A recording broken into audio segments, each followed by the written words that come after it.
$200, a Super Nintendo setup costs twice as much as the old system.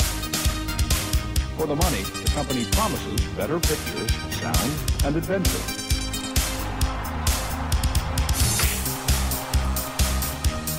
Now you're playing with power, superpower. You're the king, I tell you! The king! Only for Super NES. Only on Super NES.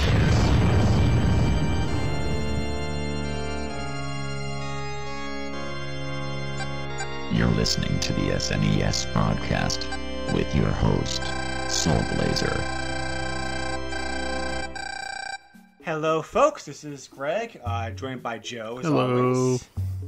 You are listening to episode 190 of the Super NES podcast, and we are covering a game that I always have been curious to play, but never actually had gotten into until now. So, we're going to be talking about in this episode a game I picked. We're going to be looking at Equinox, which is an action-adventure puzzle game for the Super NES. So, I just said before that I never played this game. I had never played this game before. I know Joe hadn't played it before. Just on the basic experience, but this is actually a sequel to a very popular NES game. So, we're going to talk about the history of this game, a little bit of its heritage and the changes that were made. Visit this game because I am quite familiar with the NES game. Whereas I know Joe didn't have a chance to look at it, but that's fine. Like real life and all that. So, but so anyway, so this game came out pretty much almost the same time, like around the world. North America, so Equinox got released in February of 1993. Came out to Japan 7 months later in November. Australia got it in January of '94, and then finally it came out in Europe in March 1994. Kind of surprising that Europe was last for this game because it actually was developed by a British company. So the developers of this game, this company called Software Creations in Britain, which there were a lot of British companies developing games for the consoles during this time period. So. They did it back in 1985, and for the most part, they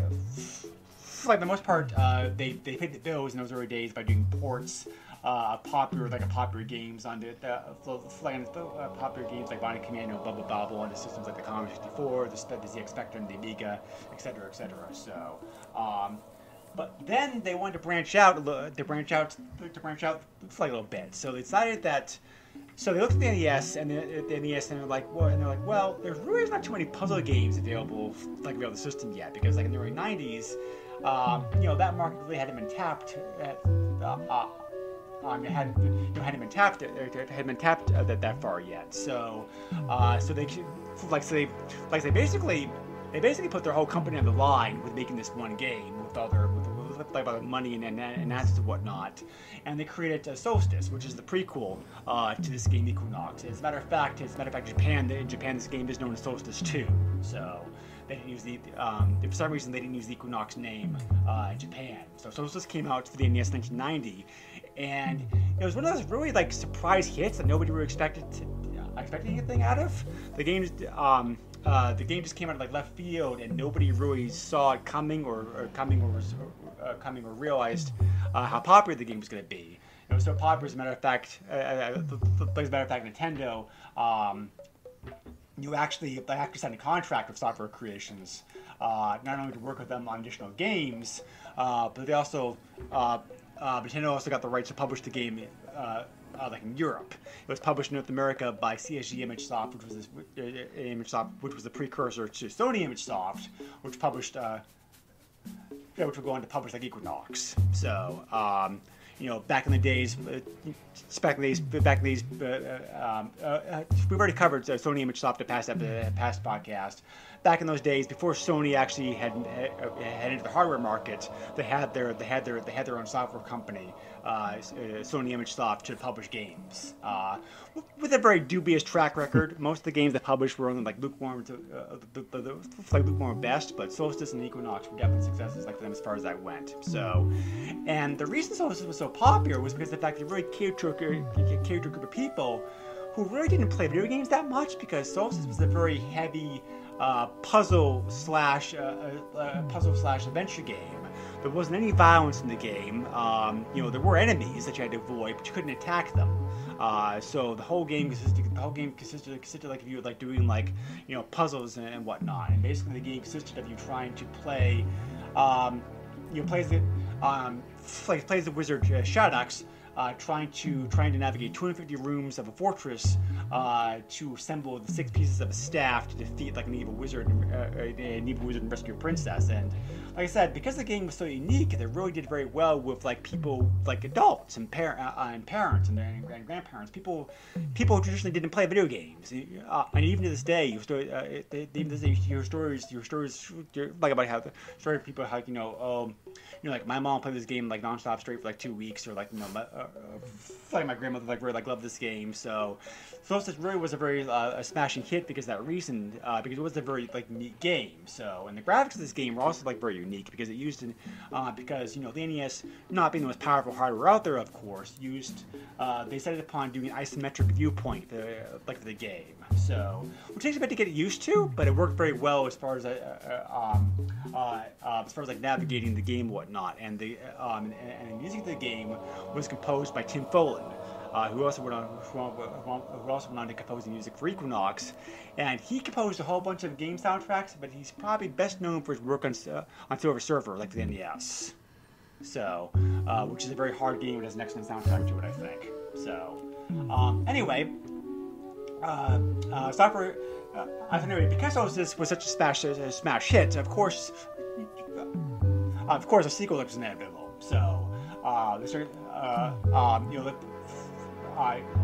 got to work like an Equinox, and that came out in 1993. Like I mentioned, a lot of the game was kept the same from Solstice. We'll get into the similarities, differences here in just a moment. But just to wrap up, Software Creations real quick, they went on to do they went on to publish like a bunch of the.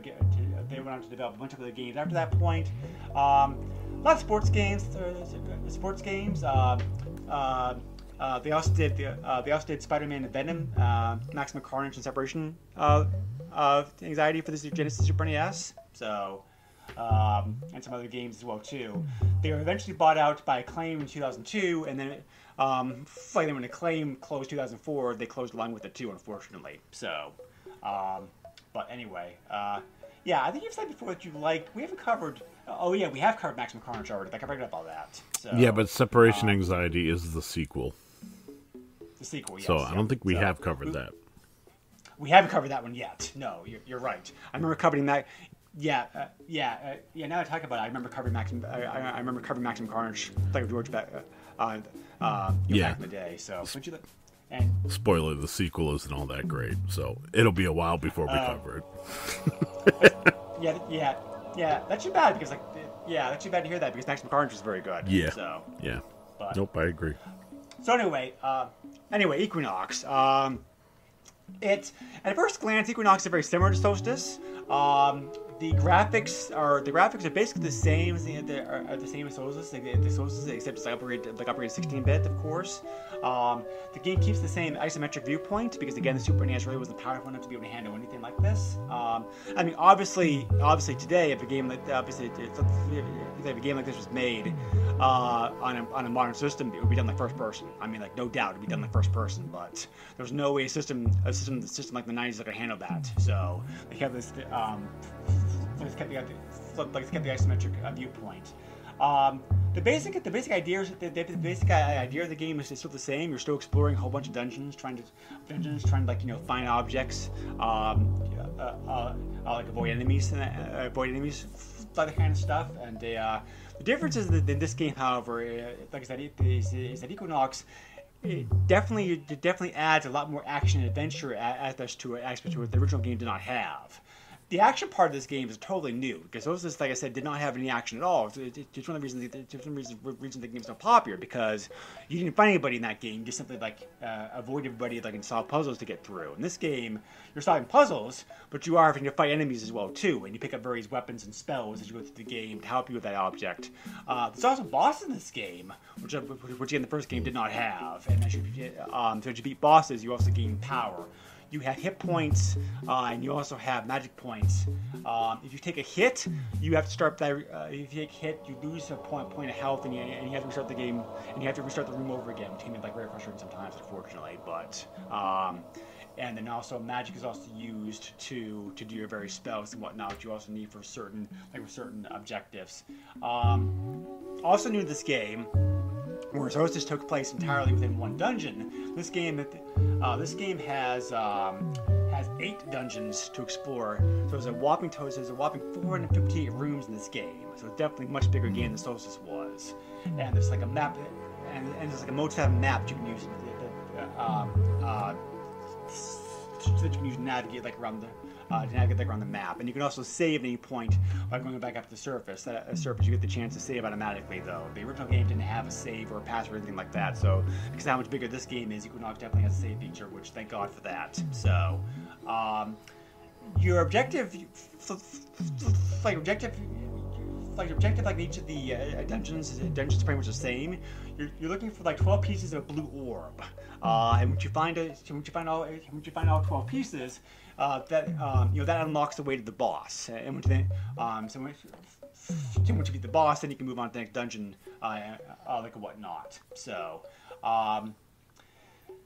that's the game pretty much in a nutshell. The dungeons do get bigger in rooms as you go on. It goes from 16, 34, 45, and so on and so on. So, and like the first game, you also have to find keys and whatnot to be able to go through locked doors. Apples provide extra lives, and also they can also give you the hit points back. The story is also a direct sequel to the original game too, as well. You play as Glendale, who's a son of Shaddix, the hero like the original game. Because of the fame that Shaddix got in defeating that big evil bad in the first game, he becomes famous. He takes on a bunch of apprentices. Very ironically, kind of like out of Star Wars, which Joe and I were talking about before the recording, ironically enough. But he's betrayed by one of his apprentices, like a female. I believe it's pronounced like Sonia, and so as your son, you have to find your father, and defeat Sonia, the piece of the land. So that's the game overall, in broad strokes. So let's get into the actual gameplay itself, and the isometric viewpoint is definitely the game's biggest bone of contention. Many people, you love it or hate it. So it does take some getting used to. Jill, I know you have no experience at all with the first game like I do. So what was your experience just trying to navigate around these dungeons with that very unique viewpoint? Yeah, so I don't think it's a big secret. If you've ever listened to any of my older podcast episodes, as well as I think we've covered at least one isometric game on this podcast. I do. Oh, have we? I think we have, but I can't remember. I don't remember. We've played a lot of games. Yeah. Anyways, the point is, I am not a fan of isometric viewpoints. The minute this booted up, I was like, oh, this is an isometric viewpoint. I was already I'm dreading this. It was only compounded by the fact that they want you to do platforming. If it was just, maneuvering around, shooting enemies or whatever, I think it would have been alright. But the platforming for me is really what did it, and really made me frustrated. And, I had to actually, behind the scenes, inside baseball, I messaged Greg yesterday asking what game it was that we were covering, because I remembered playing a game, but I couldn't remember what it was. And then as soon as he told me what it was, I was like, oh, that's right. And then I booted it up, and I was like, oh, now I know why I haven't touched this in almost 2 weeks.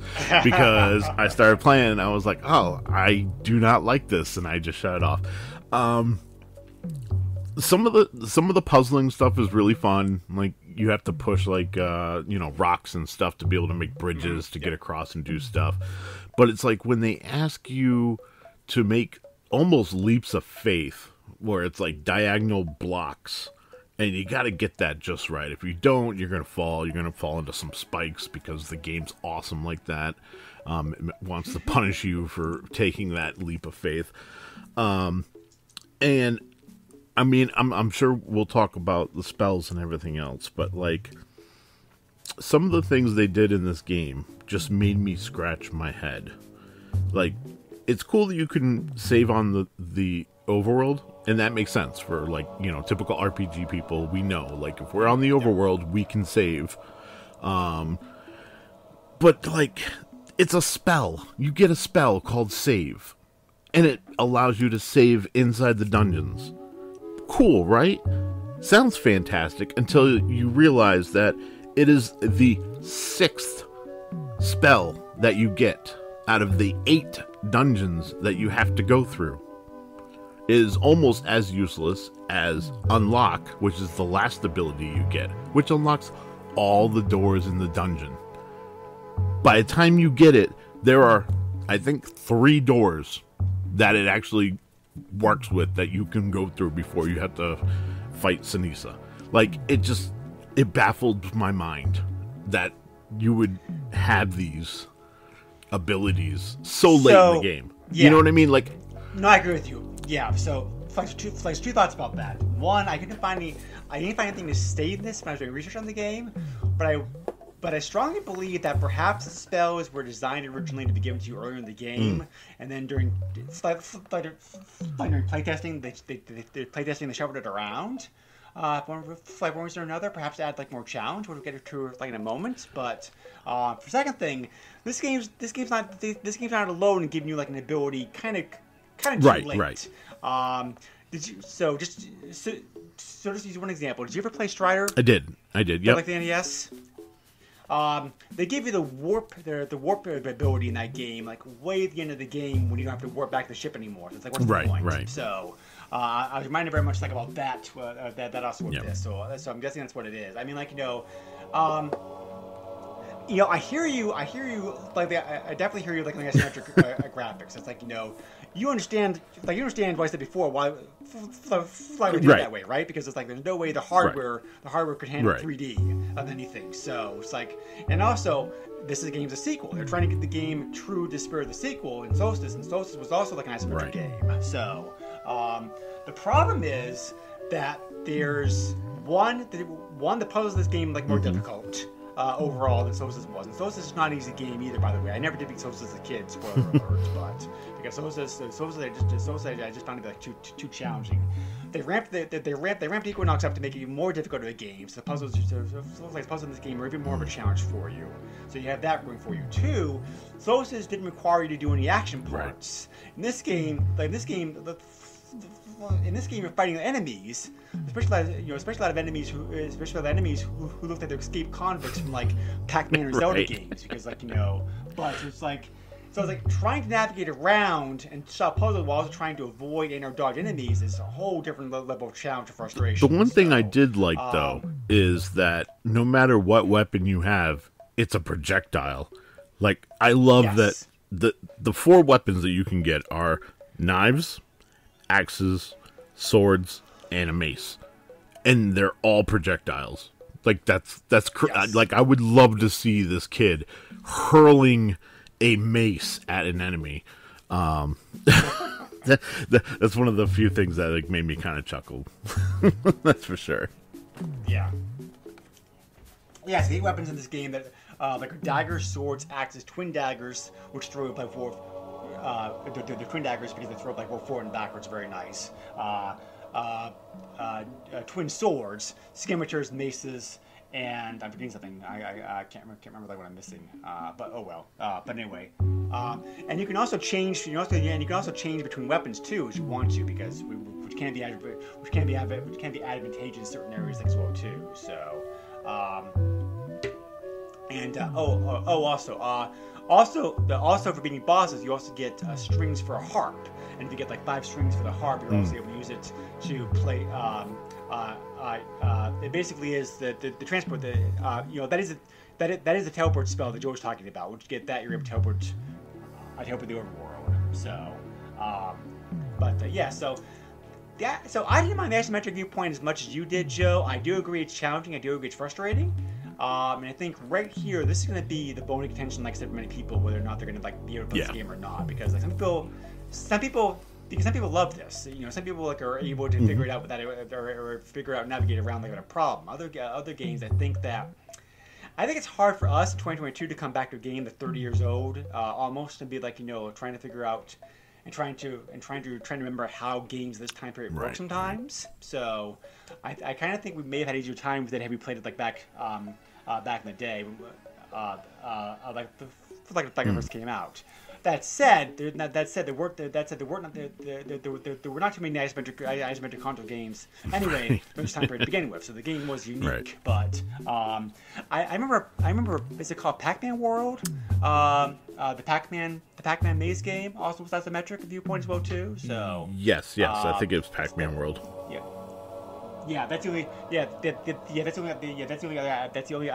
other isometric viewpoint game that I'm thinking about like right now. So anyway, so it is challenging, definitely navigate around. So it's like I don't know. I really don't know if they had to add the action parts of this game. I understand they're trying to appeal to. I understand the developers are trying to appeal to a broader audience, and the boss fights are pretty fun to do. I mean, they are challenging. But they are like very unique and well designed and fun to do. But it's like making the jumps in this viewpoint and trying to solve puzzles is bad enough as it is. But trying to also avoid or defeat it at the same time or doing it is also like very frustrating. So. And a lot of puzzles not only seem very challenging, they also seem like very cheap. Yeah. So, but anyway, let's move on to the graphics. To the graphics and music. What were your thoughts about those things, Joe? I mean, your character looks great. It's well animated. Yes. I have no idea why he's going this dungeon barefoot. Well, we could question a lot of things. Like, the bosses look fantastic. They do. And I felt everything was really very well detailed. Sound effects get you by. It's nothing to write home about. But that being said, I really like this soundtrack. Like this is like one of those games that I think, like, as much as I have a love-hate relationship with it, it's the love of the music that really pulls me in and kind of made me want to play this again.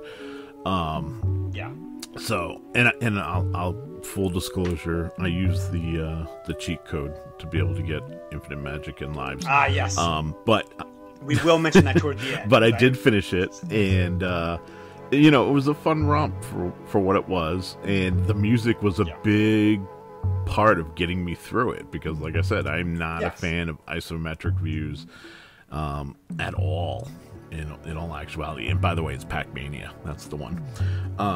Pac-Mania. And I'm a big Pac-Man fan, and Pac-Mania is one of the games that I refuse to play because of the isometric view. So it all comes back to that view. But yeah, the soundtrack is fantastic. You said it was like Tim Wood was the composer? The guy's name is Tim Foley, who also created the soundtrack to the previous game Solstice, and he also did a whole bunch of other video games. Like I said before, he's probably best known to us to like the gamers nowadays for Silver Surfer. Right. Like Silver Surfer's kind of like a cult. And that does have great music. The game's crap, but it does have great music. It's very tough. It's crap. Yeah. So It's tough and it's crap. yeah, he also did. Yeah, he also worked on soundtracks for a Spider-Man, X-Men, X-Men like Arcade's Revenge, Plock, and Echo the Dolphin, Defending the Future. Or some other games he worked on. So yeah, very sounded. Yeah, like very sound. It's a very talented soundtrack for this game. You like this game too, and yeah, I agree with you. Yes, I agree with you. Like with the graphics, they're very bright, they're very colorful. The dungeons all have unique looks, which which I appreciate. Did you ever get used to asymmetric viewpoint? Did you play through the game, or was it just more like his like tolerance? It was definitely a tolerance thing. So practice. I mean, it does in time, but there were still moments where, in the later games, where you have to make those jumps, and that viewpoint, it still gets you. So, I don't know. I felt like I got a little bit better, but it wasn't enough. Like I said, I had to use the cheat code, and I didn't feel bad about it. Well, yeah, no, I hear you. So actually, I also wanted to speak about the graphics because, like, this game was groundbreaking for the system, like in many ways. Because of the success of Solstice, Software Creations was the first non-Japanese company to actually receive a Super NES development kit. So apparently the game actually was ready for release as far back as late 1991. But the game got delayed for 18 months because they were having problems. There were small variations of the Super NES console in 1990 to 1992 because of its between the original Japanese versus North America versus European releases, and they found because the game was so new and groundbreaking that they're having problems getting the game to run correctly on all systems because of like minor variations. Basically things like like for example, I'll just quote this line like an article. Blocks are made of sprites and overlap to work within the available processing power, but the picture processing unit is unable to process sprites at the same level properly, resulting in such glitches as the foreground sprites disappearing. And to fix the problem, rooms redesigned and sprites disappeared like removed. So they really push the system very hard in this game. So I really don't think they, and again, the system. I don't know how else they could have done the game as far as have done the game because if you have it like 2D, 2D like it would lose all its charm puzzle charm puzzle aspects. Did you ever play the Immortal with either on the NES or Genesis? No. That game's also kind of pseudo isometric, but not quite to this extent. So I definitely can see the comparisons like how hard it pushes the system's the system's processor and graphics. So, but yeah. So like I said, nowadays they make a game like this, they just like first person. But as a matter of fact, I'm quite sure there have been games done similar to this in first person. I just can't think of those games like right now. So.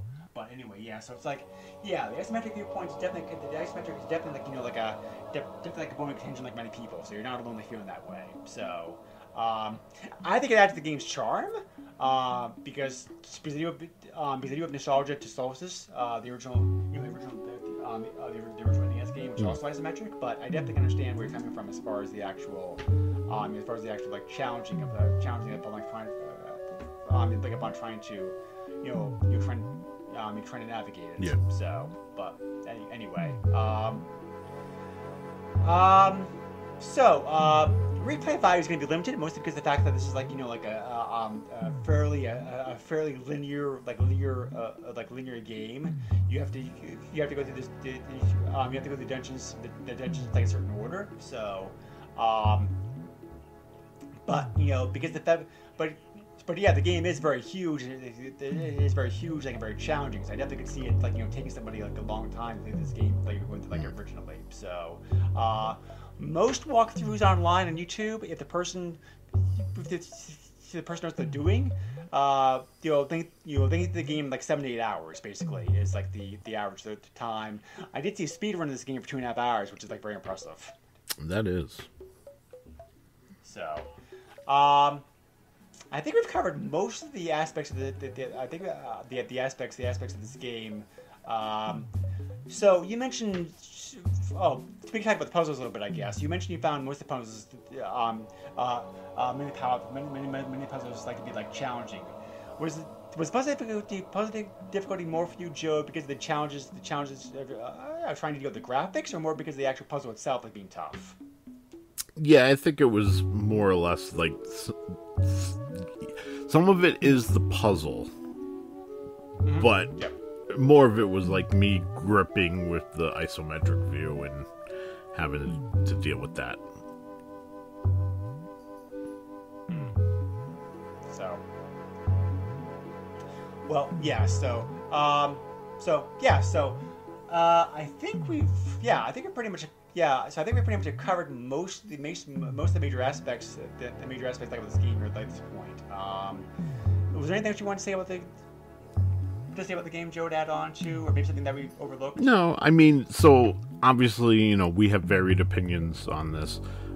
So I suggest anybody listening who has a remote interest in this game to definitely check it out. Take the time, either get the ROM or, we'll find out by the end if this is worth getting a cart for. But at least check it out. I wouldn't, tell anybody not to check this game out. This is there's enough meat on the bone that even if you're not a fan of isometric views like me, that you can kind of push through that and still enjoy the game. Yeah, so the game actually has not been to my surprise, has not been re-released anywhere like over the years. So probably because that I don't know who has the rights to Souls and Equinox anymore these days, because like I said before, the developer eventually got voted like to Acclaim, and the claims rights are held by who the heck holds the rights to Acclaim games these days. I knew this and I forgot about it. But yeah, somebody has the rights to Acclaim games anymore. And then Sony was the publisher of the games. I don't know what rights Sony has to the game like anymore these days. So it's very kind of confusing. So maybe it's like that gray area. But to explain why it's not been re-released. But I'm gonna move this up there real quick, just because the fact it's like bugging the heck out of me. I'm already on it. But yeah, anyway, so I'm actually gonna differ with you a little bit, Joe, as far as market, as far as the recognition of the game. If you're a fan of Solstice on the NES, this game is definitely worth checking out, because a lot of Solstice is still here to make this game to make this game good. I don't think Equinox is quite as good as Solstice is. I dislike the added. I dislike the action parts after the game. I really don't think they're necessary. But having said that, this game's a very worthwhile follow-up sequel to Solstice. So if you're a fan of Solstice, I definitely recommend this game. Period. If you're a fan of puzzle games in general, I think this game's like worth playing. The Super NES did not have too many pure puzzle games on it, minus Tetris and Urk. So this game's very unique in that aspect. But if you don't like puzzle games, I don't see any point in playing this game. Like, feel like you don't enjoy puzzle games. It's like just be a very frustrating exercise for you, I think. The isometric viewpoint, like I said before, love it or hate it, the isometric graphics do take a while to get used to. So I can't recommend this game for anybody who's not really a fan of puzzle games to begin with, because even if you are a fan of, if you are a fan of puzzle games, it may take a while. It's for Joe and I to take the hang with it for sure. So just so you're aware, Liquid Media Group owns it. It's a Canadian studio. Oh, okay, all right. So I don't know. I don't know if they have the rights to the game now or if Sony does. So it may kind of be like a limbo these days. But anyway, so the game did like the game did sell very well and review very well when it came out, mostly because this game is just kind of an enhanced version of Solstice, and like I said before, Solstice was a very popular game. So these review scores are pretty good across the board. I'd say let's see, just to give a few examples. EGM gave it like 20. So EGM gave it 38, 30 out of 50. Famitsu gave it a 29 out of 29 out of 40. GameFan gave it a 186 out of 200. GamePro gave it a perfect 20 out of 20. Nintendo Power gave it a 14.4 out of 20. Electronic Games gave it 92%. So on and so on. Yeah. So like they're all, so they're all pretty good marks. People basically said the same pros and cons about the game that we've already covered on here. They praised the graphics, they praised the sound, they praised the atmosphere and the gameplay. They praised the very high challenge level of the game overall. However, the isometric percenter definitely got a more mixed response. And people said the puzzles were kind of like cheap, and kind of dislike the action parts being added to the game. So again, most of what we said is what they talked about already.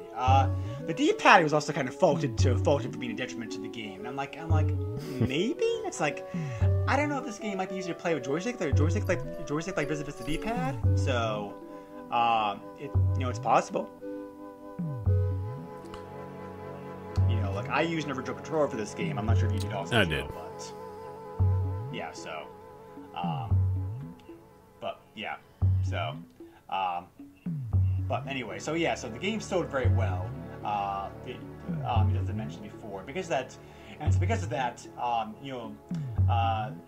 so the game also is pretty easy to find on eBay. We'll get to pricing here, in a little bit, but. Joe already mentioned that there was a cheat code in this game. It's a very, very useful cheat code. It gives you unlimited life magic power. So definitely is a way to finish the game if you're struggling with the game like Joe was. So it's a fairly easy code too on the title screen. You want to push LLRR LLR. And in the box with the copyright information will turn green. And at that point you can start the game and you'll enjoy the benefits of having an unkillable character. So eBay. 15 copies of the game are currently listed online. 20 copies of the game recently sold. These are all from North American sellers. Prices include shipping.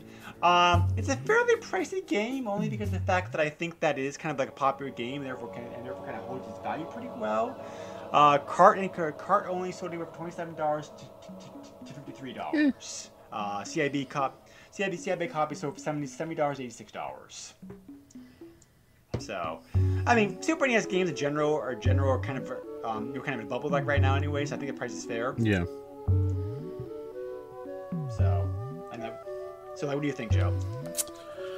I mean, for the experience I had with the game, I'm going to tell you, get the ROM, don't pay for the cart.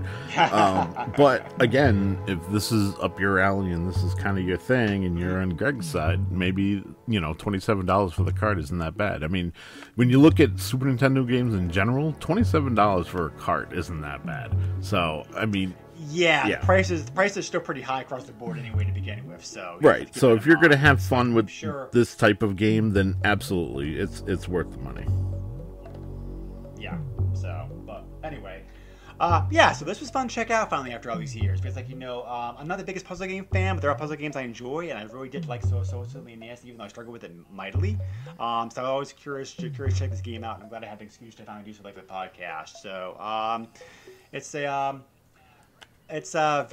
very different than I thought. Very different than I thought it was going to be. So the addition of all the action stuff surprised me, because I'm like, well, the original game didn't have that. So I'd love to ask you, Joe, if you thought the addition of the action parts was a good or a bad thing, but you haven't played Solstice, so I can't really. So without playing the original Solstice, I can tell you that if I played this game and I could not attack enemies, I would have gone crazy, and I would have definitely been more negative on this game. So, well, the puzzles in Solstice are also designed differently for enemies. I don't know. I guess I probably should have taken the chance to play it, but I didn't. So there's that. That's fine. It's totally fair. So I mean, but yeah. Anyway, so appreciate you doing this game like me, Joe. You know, like I know there are going to be games that cover every now and then that you don't like. It happens. So, we got games that I like that you don't, and games that you like and I don't. That's what makes this podcast work. I'm sure we're gonna have that. I'm already thinking of another game coming up the distant future with the distant future. Which I know you're not gonna like very much. So I'm gonna apologize. Thanks for the heads up. But speaking about game recommendations, the next game we're gonna look at on this podcast is the recommendation. There's a recommendation that Chris, of Stone Age Gamers, who's been on the podcast before several times recently, most recently with Zelda, recommended to us when we were on, when we were recording a trivia segment for his first podcast, which came out last week. It's a game he really likes that Joe and I had never heard of. So even technically it's Joe's pick, Joe and I were both in mutual agreement this game would be a fun one to check out next time for sure. Yes. So we're looking at a game called, and I know nothing about this game. I should also warn you, by the way.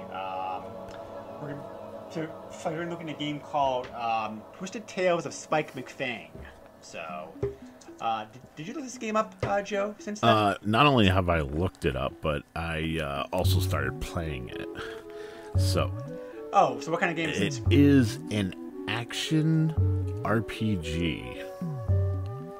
And it's very interesting. I will say that. The story is bonkers, which is fantastic. I love bonker stories. It just like, I don't know have you ever played Kid Dracula? A long time ago. This could almost be like the exact same story of Kid Dracula, and I know Kid Dracula is included in the Castlevania collection, which I recently picked up. I'm not going to ruin anything, but basically the story is that there's someone taking over the lands, which happen to be monster oriented. So of course Spike McFang is Dracula's son, and he has to team up with Van Helsing's son to clear Van Helsing's name because Van Helsing's name is now being dragged through the mud because of events happening in the kingdom. Yeah, and it was one of those it's really weird because you start off, it's just you, and then from after the first boss onward, you have a companion, and you have to use the companion, and that can be swapped out and whatever else. So yes, don't want to spoil it too much, but yeah, the gameplay also the gameplay also sounds a bit like the gameplay also sounds a bit like the Gargoyle Quest games. Like you play those. I haven't played those. Yeah, Gargoyle Quest for Game Boy, Gargoyle Quest 2 for NES. Yeah, I know that they're spin-offs of the Ghouls and Ghosts. Yeah, Ghosts and Goblins series. So yeah, but never gotten around to playing them. But anyways, so yeah, that's the next game, and I think we're gonna have fun with it. Okay, sounds good then, for sure. So, as always, we appreciate you taking the time to listen to the podcast. If you have any questions, feedbacks, comments, etc., feel free to leave on our Facebook page, or you can also send me an email if you want to at the SNESpodcast@yahoo.com. Joe, I have a very public Facebook. You know how to find that. And then also I have Twitter at JOESUX30. And I've kind of started to stream a bit, so you can check out twitch.com/JoeSuck69. Not family friendly. It even comes up with a little message thing that you have to click before you can watch. So you've been warned. Oh, cool. Yeah, so I actually didn't know that you started streaming up again. So I started a little bit of WWE 2K22. I started going through the single player story campaign stuff, and then I bought Hot Wheels Unleashed earlier last week and started streaming that because I was like, hey, it's my first experience with it, let's see how it goes, because I also bought Nerf Legends the week before because it was on sale for $5, and I was like, for $5 I'm going to get it. And the game was horrible. So I was debating on whether I wanted to spend the $30 on Hot Wheels Unleashed, but then I put into consideration it literally comes with all the DLC. It was like the Ultimate Edition that was originally $90, so I was like, you know what, like I'm basically getting it for like 80% off, like I'm gonna get it. And it was fun. There's obviously a loop mechanic where like you have to unlock cars, and you do so by doing races and getting money and all that stuff. And it can be predatory because you can use real money to buy coins to unlock stuff. But if you play through the game, I have found that like you really don't need to worry about it. The biggest thing is they have a like limited time store, and the DeLorean popped up for 2,000 gold, and I did not have enough gold. And then when I went back to get it, when I did have enough gold, that's how I found out it was a limited store. There's a timer that switches every 6 hours and rotates out the cars, which is nice, but also like I don't know when I'm going to see that DeLorean again, and I want to be driving around in the DeLorean. There is a company in Texas that actually like is making like a few new DeLoreans from like yeah, so, they're also asking for like almost 60 grand. So yeah, of course they are. Yeah, believe me, I would love to have one, but yeah, I don't have 60 grand just lying around. Nor will anybody finance me for 60 grand. No. But anyway, yeah, we're on topic. So, but all right, so. Sounds good then. All right, appreciate it then. And thanks again as always for everybody listening. Stay safe, be well. We'll catch you again next time. Thanks for staying to the end. Bye. Later, all.